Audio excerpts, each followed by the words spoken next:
இறைவனுக்கு நன்றி. இன்றைக்கு திரை விமர்சனத்தில் நாம் பார்க்க இருக்கும் திரைப்படம் மிராய். மிரட்டலான கிராஃபிக்ஸ் உள்ள ஒரு திரைப்படம் இது. ஒரு ஒரு பூலோகத்தையும் மேல்லோகத்தையும் அந்த அந்த சண்டை காட்சிகளும் எல்லாமே பார்த்தீர்கள் என்றால் எல்லாமே ஒரு பிரமிப்பை ஏற்படுத்தும் கூட அளவுக்கு ஒரு கிராஃபிக்ஸ் நிறைந்த ஒரு திரைப்படம். அனுமான் படத்தில் அறிமுகமான தேஜா சாஜா தான் இந்த படத்தின் கதை நாயகன். அனுமான் படம் மிகப்பெரிய அளவில் வெற்றி பெற்றது. 300 கோடி ரூபாய்க்கு அளவுக்கு கலெக்ஷன் செய்தது. அதே போல் இந்த மிராய் படமும் கூட வெளியான ஒரு 5 நாட்களில் 90 கோடி ரூபாய் வசூல் செய்ததாக விவரங்கள் வெளிவந்திருக்கின்றன. அதளவுக்கு இந்த படத்தில் கிராஃபிக்ஸ் உட்பட ஒரு கதை, ஒரு புராண காலத்து ஒரு கதையை வைத்து மிக சிறப்பாக இயக்கியிருக்கின்றார். இதனுடைய ஒளிப்பதிவாளர், இயக்குனர்.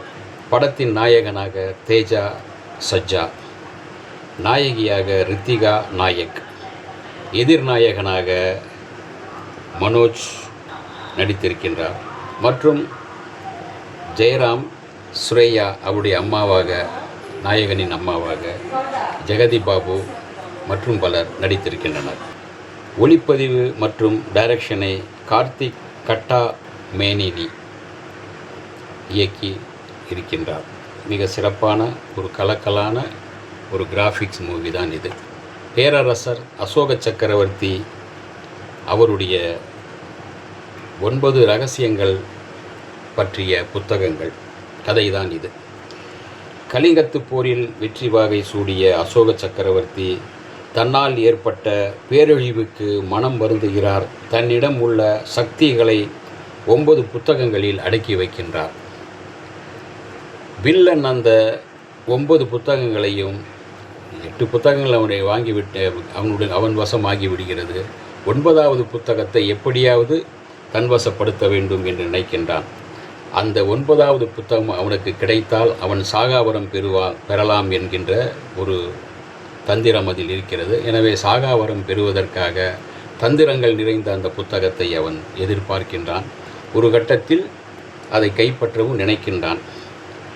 இதை முன்பே தெரிந்துவிட்ட அறிந்து கொண்ட ஸ்ரேயா அகத்தியர் வாக்கின்படி உலகை காப்பாற்ற தன்னுடைய மகனை வாரணாசியிலேயே அனாதையாக விட்டு வருகிறார்.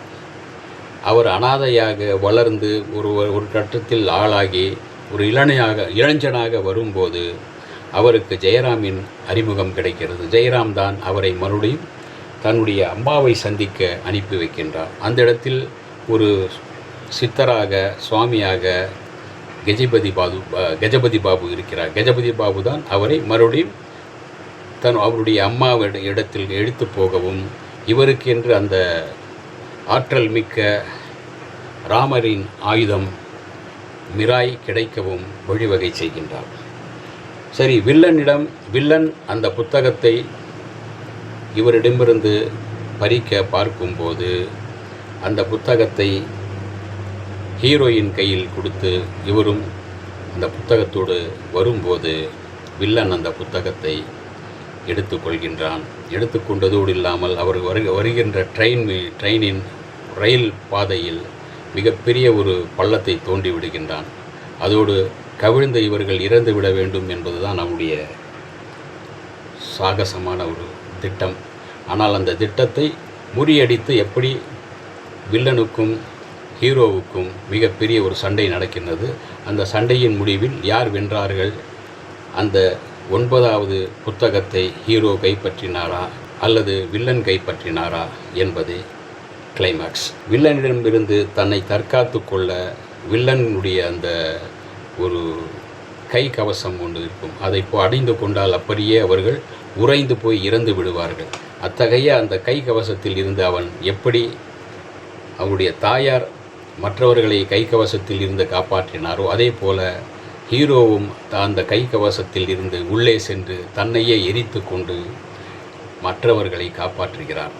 ஹீரோ மீண்டு வந்தாரா? மீண்டு வந்து ராமரின் ஆயுதமான மிராயை பயன்படுத்தி வில்லனை வீழ்த்தினாரா என்பதே கதை. வில்லனாக மனோஜ், மஞ்சு, மிரட்டியிருக்கின்றார். எந்த எல்லைக்கும் போய் 9வது புத்தகம் பெற அவன் செய்யும் அட்டகாசங்களும் அட்டூழியங்களும் நம்மையே மிரள வைக்கின்றன. மிரட்டும் அளவிற்கு கிராஃபிக்ஸ் காட்சிகள் படத்திற்கு கூடுதல் பலத்தை தந்திருக்கின்றன. ஒரு ஹாலிவுட் படத்தை பார்ப்பது போன்ற ஒரு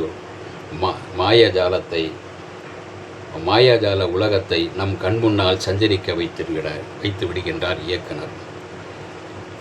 பிரமிப்போடு பார்க்கலாம், ரசிக்கலாம். இந்த வீடியோ உங்களுக்கு பிடிச்சிருந்தா லைக் பண்ணுங்கள், ஷேர் பண்ணுங்கள், கமெண்ட் பண்ணுங்கள், சப்ஸ்கிரைப் பண்ணுங்கள், மறக்காமல் பெல் ஐக்கானை கிளிக் பண்ணுங்கள்.